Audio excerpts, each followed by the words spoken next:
Hello again, Bruce Lindholm with Realty Group, the Lindholm Group. We are back with you today. Our last video was about actually visiting the home. One of the things I forgot to throw in there too is you're probably going to want to drive to where you work, from the house to where you work. Um, that you don't want to find that there's for example, a freeway that doesn't allow access right there and you have to go all the way around and adds a lot of time. Just those kind of things. You want it to be simple. You want to know how you're going to get to your job. Most people aren't looking to add time. However, if you're moving out to the suburbs or something, maybe you know that's going to happen. Anyway, just throwing it in there. Today we're going to talk a little bit about, and again, these are kind of capsulized and we have way more information that we would talk to you in person about. We're going to talk about doing the actual offer. So from our last video, video 3, you've been through the house and you've decided that this is the house you want to buy. So what we would do is we would sit down and probably in the office, or we can do it over the phone and walk through it. And we want to talk about pricing, closing dates, inspections. We'll go through all of the paperwork piece by piece to make sure that we write an offer that is going to get you the home. We will work on comps. We'll look at that house and see, is it fairly priced or do we want to go in at a lower price? The market will also dictate that. Now, if it's a hop-in market and they're flying off the shelf as fast as they go on, that's a little harder. Keep in mind though on those, and we have this discussion a lot, is that the house has to appraise. So for example, you think that the house is probably overpriced. We do our homework on our end and tell you that yes, it is a bit overpriced, but you decide to go for it anyway. The house will have to appraise with your lender, unless you're paying cash, of course. It will have to appraise. And if it doesn't, what that means is that we would have to negotiate with the seller on coming up with the difference. Now, if it's, for example, your closing costs, and that's something we would have to talk about as well, that you need closing costs. What are closing costs? That's the fees you pay when you go to the closing table.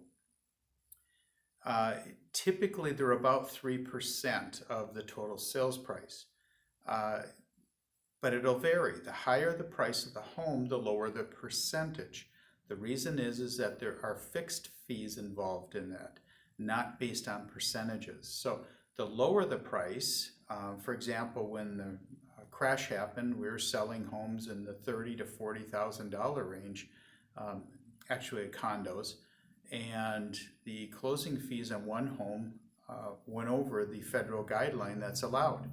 And so we had to negotiate to get that down a little bit. I believe it can't go over 8% if I'm not mistaken.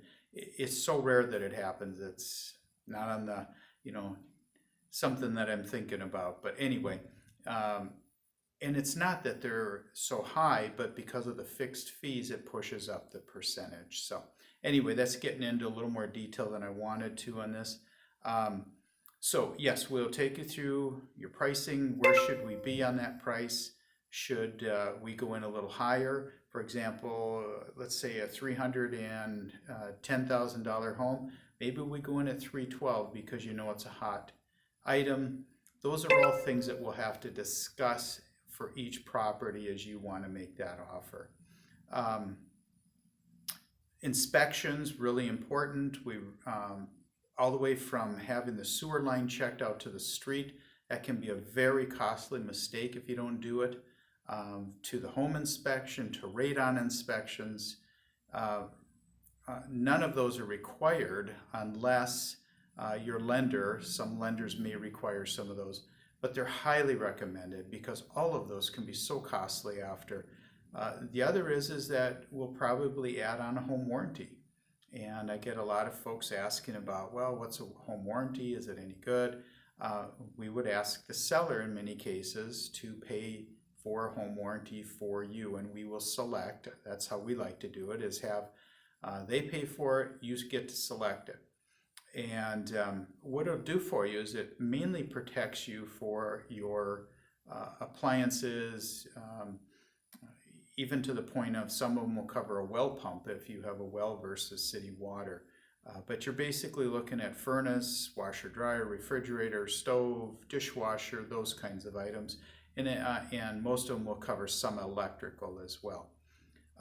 It's a really nice peace of mind going in, especially if you're buying, for example, a foreclosed home. They are notorious for burning out their hot water tanks. And so you know you've got this behind you. There is a deductible, typically $75 to $100 is usually what I see. So that's just another piece to what we would negotiate. Closing date. You have in mind when you want to get in, but what we'll tell you right away is that we are going to set it up for either Tuesday, Wednesday, or Thursday. And the reason we do that is because on Mondays, the only ones working are the real estate agents through the weekend. So if there's anything that comes up, now we're pushed into a very tight window on a Monday trying to get it done so we can close on time. So we like to have that extra day just in case. Fridays, the reason you don't do a Friday is because of if you close too late in the day, the Federal Reserve will close before you can get your funding through. If your funding doesn't come through to purchase that home, you do not own that home. And it usually comes back on Monday, but if Monday is a holiday, you're not closing before Tuesday or Wednesday of the next week. So you go to closing on a Friday, it doesn't fund in time, you may not be moving in until the following Tuesday. So that's the other reason we don't do Fridays. We do it Thursday. If you have any problem, you have a day just in case. So that's a very capsulized version of it. There's a lot to it. Again, this is a process that we would need to sit down and we'd work through it, making that offer with you step by step through all of the paperwork so you understand it. It's critical, of course, that you understand it. You have to raise your hand. You can't just sign and not understand what you're signing. So I guess that's it for today. If anyone out there has questions, by all means, down below this video, there'll be ways to contact us. Let us know. We will be coming back to you for video 5 shortly in the series that we're doing. Video 5 will be all about inspections. Thank you very much.